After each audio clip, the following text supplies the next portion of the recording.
we're here at the Preserve in Gulfport, Mississippi.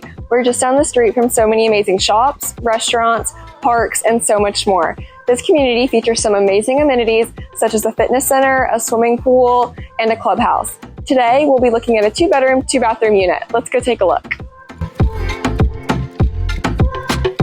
Come on in. Right by the front door, there's a convenient storage closet. At the end of the hall, you'll find the spacious living room and the dining room. Out back, you'll find a patio with a storage closet.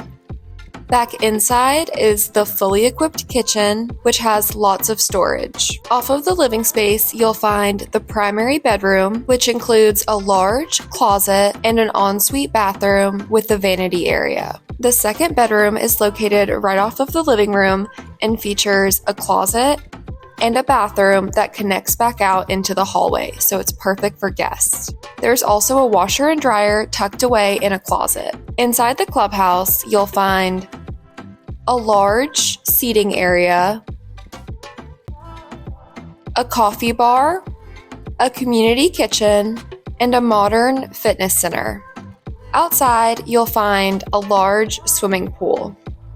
Click the link below to book your tour.